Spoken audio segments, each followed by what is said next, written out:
빈손회담으로 논란을 빚은 국민의힘 소속 박형준 시장과 더불어민주당 이재명 대표와의 만남과 부산 복합리조트 화재 감식 결과 발표 등 이번 주 부산을 떠들썩하게 한 주요 이슈 보도국 지금에서 짚어봅니다.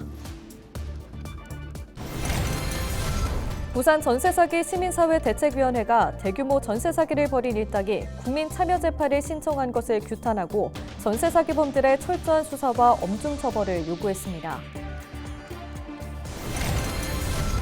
전국에서 처음으로 해군기술 부사관을 양성하는 특성화 고등학교가 문을 열었습니다. 해운대 공업고등학교에서 전환된 부산해군 과학기술고등학교를 소개합니다.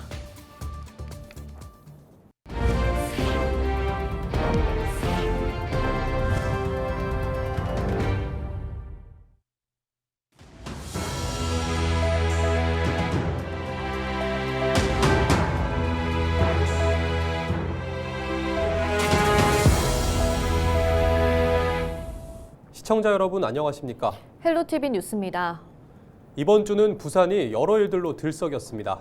보도국 연결해 정치적 이슈부터 교육감 선거까지 부산의 달군 소식 살펴보겠습니다.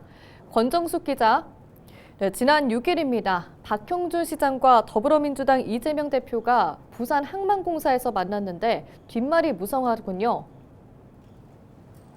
그렇습니다. 박형준 시장과 이재명 대표가 공식적으로 만난 건 2년 만입니다. 이 대표의 방문 취지는 부산시가 추진하고 있는 북극항로 개척 지원이었고 박 시장은 그보다 지역 현안인 글로벌 허브 특별법과 산업은행 부산 이전 해결을 요청했는데요.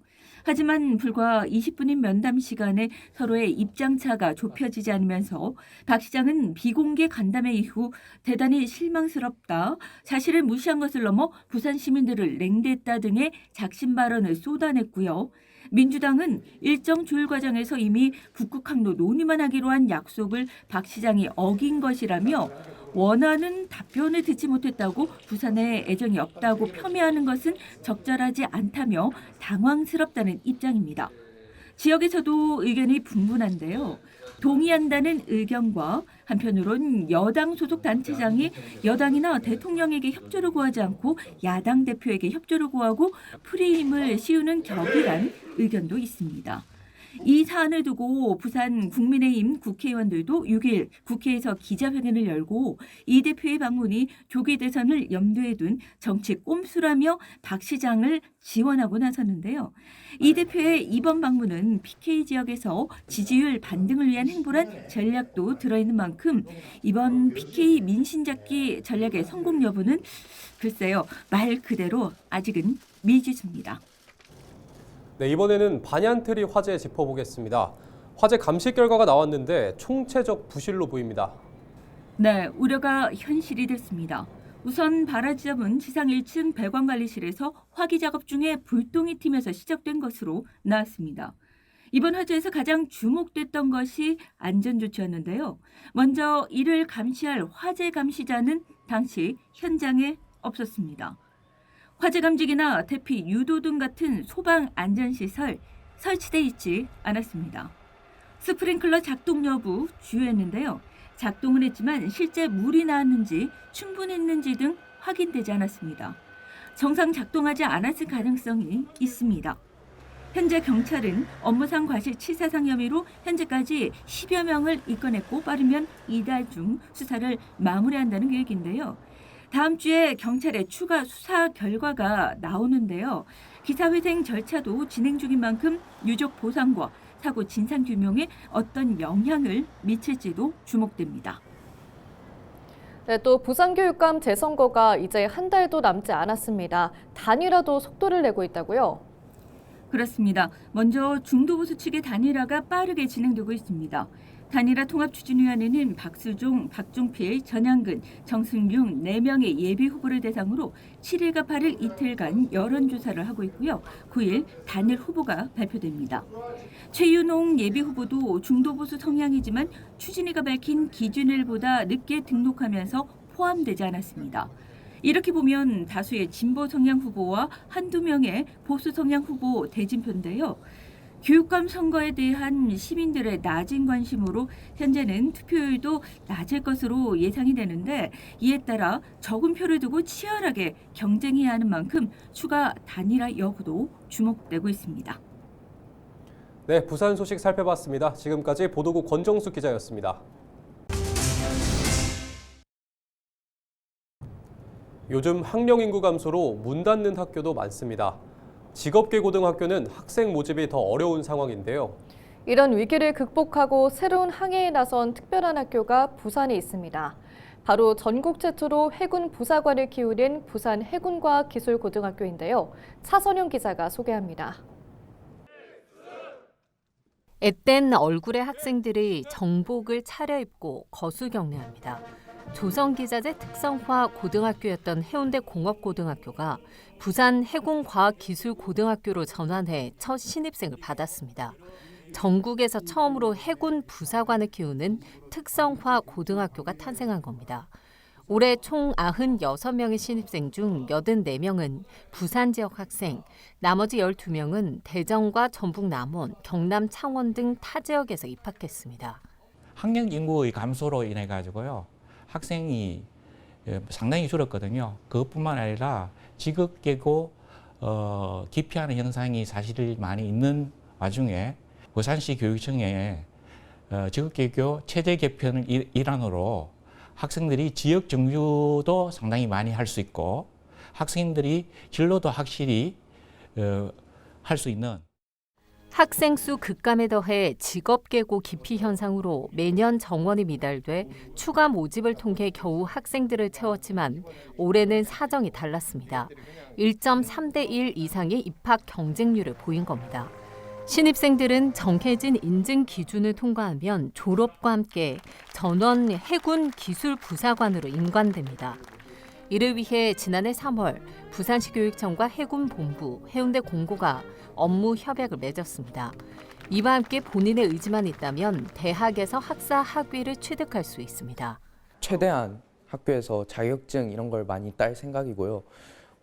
부사관이 되고 나서도 대학교에 합격하면은 또 해군에서 지원을 해주신다고 하니까 대학교 간 다음에 학사를 따고 되면은 학사 장교로 해서 교육사령부나 해군사관학교 이런 데서 선생님 이런 거를 또 하고 싶습니다.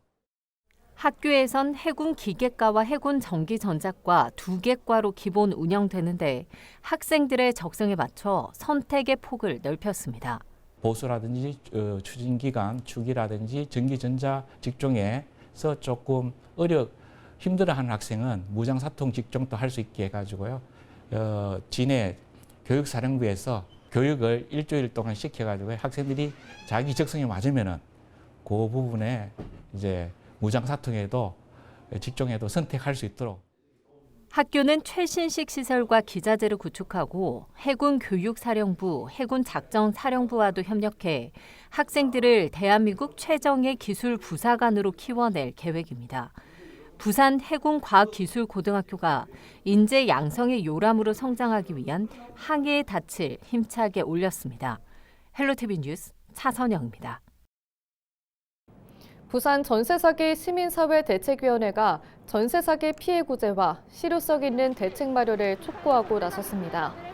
전세사기 피해자와 각 시당, 시민단체로 구성된 시민사회대책위는 7일 부산지방법원 앞에서 기자회견을 열고 부산 지역 전세사기 피해자가 전체 피해자 수의 10%에 달하지만 해결의 실마리가 보이지 않는다고 강조했습니다. 대책위는 부산 진구, 동래구, 수영구, 동구 일대에서 총 138명 이상에게 대규모 전세 사기를 벌인 일당이 억울함을 주장하면서 국민참여재판을 신청해 자신의 죄를 면피할 방안만 찾고 있다며 전세 사기 일당의 철저한 수사와 엄중 처벌을 촉구했습니다. 부산 재건축 대어로 꼽히는 동래 럭키아파트가 재건축 추진위원회를 출범하고 정비 사업을 본격화합니다. 동래 럭키는 2020년 예비 안전진단에서 한 차례 탈락하고 2023년 초 재건축 안전진단 기준이 완화된 이후 용역을 진행해 2등급을 받아 재건축이 가능해졌습니다. 신분증이 내 스마트폰 속에 쏙 들어오는 모바일 주민등록증 시대가 열렸습니다. 거주지 행정복지센터에서 신청할 수 있는데요. 오는 28일부터는 전국 행정복지센터 어디서나 발급받을 수 있습니다. 신병균 기자가 전해드립니다. 대구 동구 안심 3동 행정복지센터 모바일 주민등록증 발급 창구. 신청서를 작성하고 주민등록증을 제시합니다. 스마트폰에 대한민국 모바일 신분증 앱을 설치하고 QR코드로 접속해 안면 인식 등 본인 확인 과정을 거칩니다. 잠시 후 주민등록증이 스마트폰 속에 저장됩니다. 모바일 주민등록증은 공공기관이나 금융기관, 병원 등에서 실물 주민등록증과 동일한 법적 효력을 갖습니다. 근처 그냥 편의점 갈 때도 좋을 것 같고, 뭐 병원 진료를 본다거나 주변 뭐 금융권에서 은행 업무를 본다거나 그럴 때도 스마트폰만으로도 다 업무를 볼 수 있어서 그 점이 되게 편할 것 같습니다. 모바일 주민등록증은 주민등록증을 지참하고 거주지 행정복지센터를 방문해 신청할 수 있습니다. 발급 방법은 QR코드 방식과 IC칩 방식 두 가지입니다. QR코드 방식은 비용이 들지 않지만 스마트폰을 바꿀 경우 다시 신청해야 합니다. IC칩 방식은 스마트폰을 교체해도 다시 인식시켜 사용할 수 있지만 비용 10,000원을 내야 합니다. QR코드 방법은 주민등록증을 소지하여 바로 주민센터에 방문하여 발급받으시고 유효기간은 3년이므로 3년이 지나면 다시 주민센터에 방문해서 재발급받으시면 되고요. IC칩 주민등록증은 휴대폰에 등록이 바로 발급 가능하기 때문에 따로 방문하실 필요는 없습니다. 모바일 주민등록증은 오는 28일부터는 전국 행정복지센터 어디서나 발급받을 수 있습니다. 헬로티비 뉴스 신병균입니다. 경남 지역 주요 벚꽃 명소가 오는 31일쯤 꽃망울을 터뜨릴 것으로 전망됩니다. 올해 벚꽃나무 개화 시기는 3월 중순쯤 제주에서 시작해 경남 수목원이 3월 31일, 지리산이 4월 5일, 가야산 4월 7일, 팔공산 4월 8일 정도로 예상됩니다. 보통 벚꽃이 개화하면 만개하기까지 약 일주일 정도가 걸립니다. 창원 등 경남 지역 벚꽃은 4월 초순에 만개할 것으로 보입니다. 산림청은 올겨울 평균 기온이 영하 1.8도로 지난해 0.7도보다 2.5도 정도 낮아져 개화가 늦어질 것으로 분석했습니다. 올해 제63회 진해군항제는 3월 28일 막을 올립니다. 지난해 개화 시기가 맞지 않아 이른바 벚꽃 없는 진해군항제였던 탓에 올해는 벚꽃 만개 예측일에 맞춰 축제 시기가 늦어졌습니다. 7일 국립창원대학교가 사천우주항공 캠퍼스 현판 제막식과 2025학년도 사천우주항공공학부 입학식을 열었습니다. 이 자리에는 신입생과 가족, 박민원 국립창원대 총장, 서천호 국회의원, 윤영빈 우주항공청장, 박동식 사천시장 등이 참석했습니다. 국립창원대 사천우주항공 캠퍼스는 사천시 산업단지 복합문화센터에 만들어졌습니다. 경남의 주력 산업이자 사천시에 집중된 우주항공 산업과 연계해 고급 인재를 양성하는 것을 목표로 합니다. 여기에서는 우주항공공학부 학생과 유관학과 학생들이 전공교과와 현장 실습 등을 할 예정입니다. 우주항공공학부에는 올해 수시 모집으로 신입생 15명이 선발됐습니다. 1, 2학년은 창원 캠퍼스에서 기초과학과 기본교양을, 전공 실습 교육은 사천 우주항공 캠퍼스에서 받습니다. 특히 3학년부터는 사천 우주항공 캠퍼스 기숙사에서 생활하며 교육받게 됩니다.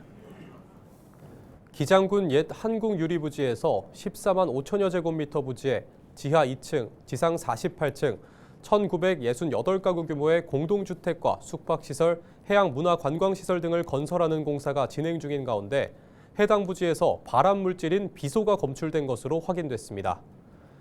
기장군에 따르면 공사가 진행 중인 부지의 7분의 1에 해당하는 2만여 제곱미터의 오염토가 검출됐으며 부지 소유자인 동일스위트 측에 정화 작업을 명령 내렸습니다. 해당 부지에서 검출된 비소는 환경 기준치의 약 13배에 달하는 것으로 알려졌습니다. 올해 부산 지역 신임 소방공무원 108명의 임용식이 부산시청 대강당에서 열렸습니다. 임용식에는 임용자와 가족, 박형준 부산시장과 소방본부장 등 관계자 600여 명이 참석해 임용장을 전달하고 축하했습니다. 임용된 소방공무원들은 지난해 9월부터 6개월 동안 훈련장에서 법령과 행정 등 전문 지식과 화재 구급 훈련 등 기본 교육을 마치고 소방사로 임용됐습니다. 이들은 10일부터 부산 12개 소방서와 119 안전센터에 배치돼 임무를 시작합니다. 이상으로 뉴스를 마칩니다. 시청해주신 여러분 고맙습니다.